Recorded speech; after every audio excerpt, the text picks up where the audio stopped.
I think it's not looking good for those of you guys that want a manual car. Hey guys, I'm Nate. Welcome back to the channel. So what are we talking about today? Well, we are talking about the fact that you can't order a manual Hellcat new from the factory today. And I'm not sure when you're going to be able to order one, or if you'll even be able to order one before the model year run ends in 2023. So we'll get into that in a couple of minutes. I just want to give you guys a quick update on the Supercharger situation. So if you guys have watched my previous video, I got this whining noise, very, very faint whining noise that seemed like it was coming from the Supercharger on startup.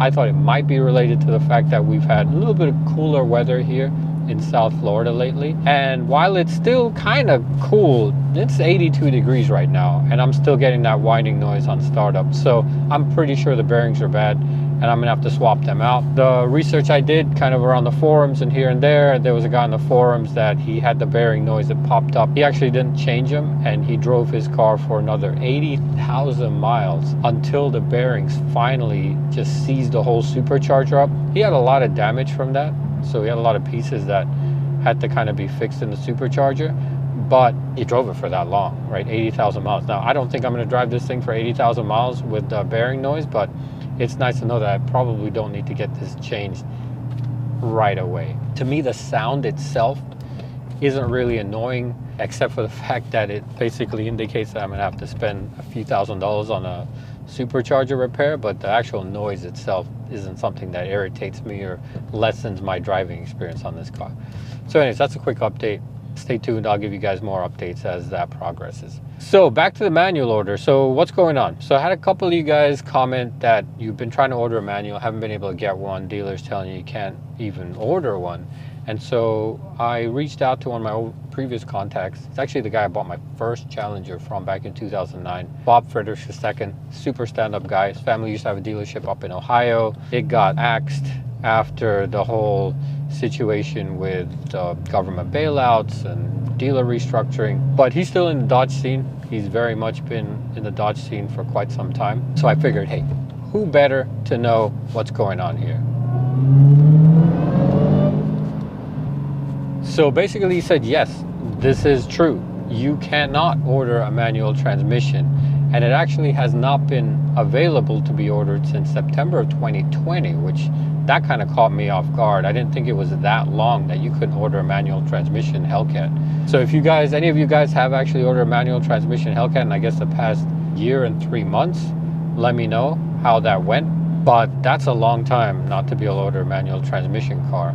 And the reasoning behind it, his thoughts were that it's related to the EPA recertification on the manual. It still needs to come in. He assumes that will come in at some point, just not exactly sure on the timing of that. So that kind of sucks, right? Because that basically means that we're getting shafted by the EPA twice on this car. Number one, we're getting shafted because the emissions fines is ultimately what is killing the Hellcat. 2023 will be that last model year run. And also the recertification is what's delaying the chance for anyone to get a manual Hellcat. What can you do right now if you want a manual Hellcat? Well, really the only option you're going to have is to get one on the used market. So that's also proving difficult. Anyone's been trying to buy a car lately, the used car market is just completely nuts right now. I mean, the new car market's pretty bad, but the used car market is crazy. With the shortage of inventory just kind of across the board, finding a manual Hellcat, I guess, is proving even more difficult. And then to compound it, I think the manual transmission just was never a very popular transmission on the Hellcat. So everyone wanted the automatics when these cars first came out.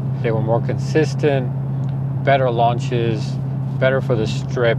Everyone wanted an automatic. I wanted a manual, and I actually got lucky. That's how I ended up with this Hellcat in the first model year, is because since I wanted a manual, no one else wanted a manual. And they actually had a shortage of the automatic transmission units for a period of their production run. And during that, they were only producing manuals. And I actually happened to be lucky that I was just first online for an allocation for a Hellcat manual.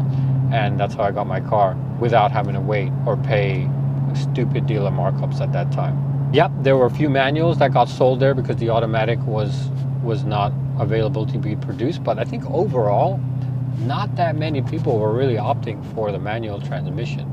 That's why you're kind of in this situation where, yeah, you'll find Hellcats on the used market, just not many manuals, because just not many people spec them out that way because everyone wanted the drag strip times. Everyone wanted the promise of a 10-second car from the factory. And if you wanted that 10-second car from the factory, the most consistent way to get that 10 seconds was to go with the automatic, slap some sticky tires on it, upgrade the drivetrain so it wouldn't blow up, and you're good to go. I think it's not looking good for those of you guys that want a manual car. So if there's EPA recertification that needs to come in, that needs to come in. Who knows? I mean, the government doesn't exactly move very quickly on things. So that needs to get done. And then after that gets done, then you'll be available to order a manual car. But there's not a whole lot of time left, guys. So think about it. We're already January of 2022. So the 2023 model year will probably start, or I guess after the summer. That's typically kind of how it works out. And it was COVID kind of threw a wrench into the usual operating procedures there. And then once the 2023 comes out, yeah, we got another 1 year run and the Hellcat's done, right? So the Hellcat's done by sometime next year. You know, given the whole inventory supply shortages and how long it even takes to get one of these cars, is that going to be sorted out in the next couple of years? I don't know, it's dicey. So my suggestion is if you really want a manual car, might be better to think about getting a used one, only because, think about it, when the Hellcat ends in a couple of years after the 2023 run, there's no more Hellcats.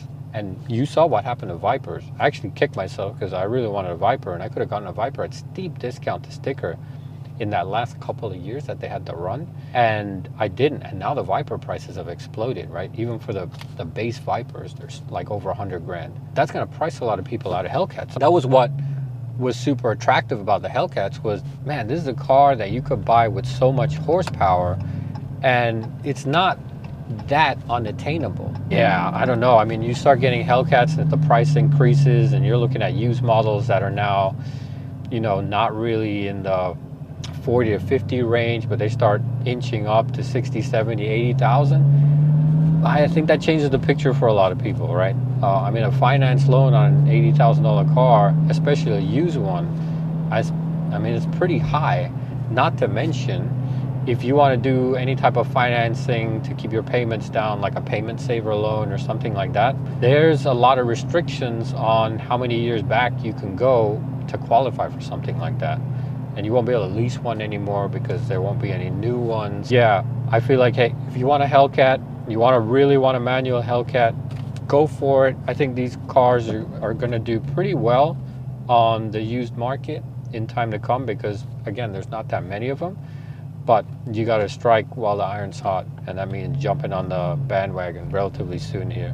If you do get a manual, check out some of my other videos for what you want to do to that manual in terms of modding it to give you the best driving experience. All right, guys, well, I hope you enjoyed this one. Check out these next videos, and I'll see you there. Thanks. Bye.